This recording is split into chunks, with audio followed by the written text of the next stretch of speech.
दोस्तों, आज है हम जो आपने ये को बताने जा रहे हैं वो है पृथ्वीराज चौहान के जीवन में की प्रमुख 7 बातें।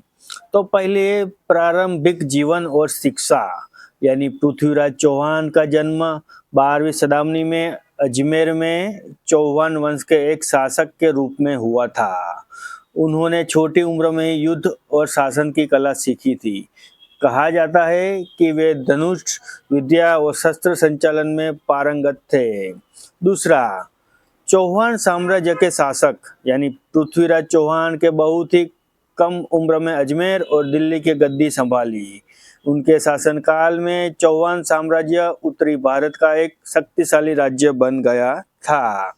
तीसरा, संयोगिता से प्रेम और विवाह, यानी पृथ्वीराज चौहान और कनौज की राजकुमारी संयोगिता की प्रेम कहानी भारतीय इतिहास और साहित्य में अमर है। संयोगिता ने पृथ्वीराज के लिए स्वयंवर में सभी को ठुकराकर उनका वरण किया था। चौथा, तराइन की पहली लड़ाई, यानी पृथ्वीराज चौहान ने मोहम्मद गोरी को तराइन की पहली लड़ाई में बुरी तरह पराजित किया था। यह लड़ाई उनकी सैन्य रणनीति का और वीरता का प्रमाण पत्र था।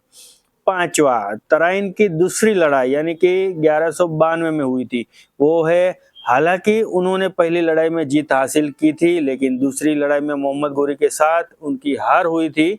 इससे भारतीय इतिहास में एक निर्णायक युद्ध माना जाता है, जिनसे भारत पर विदेशी आक्रमणों का रास्ता भी खुला था।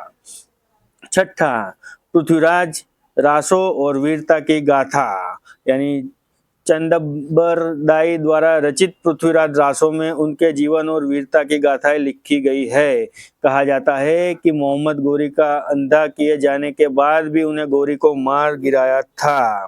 सातवां, राजपूतों की आन बान के प्रतीक, यानी पृथ्वीराज चौहान को उनकी वीरता, आत्मसम्मान और मातृभूमि की प्रतिनिष्ठा के लिए आज भी याद किया जाता है। वे राजपूत संस्कृति और साहस का प्रतीक माने जाते हैं। तो ये थी पृथ्वीराज चौहान के जीवन की प्रमुख 7 बातें।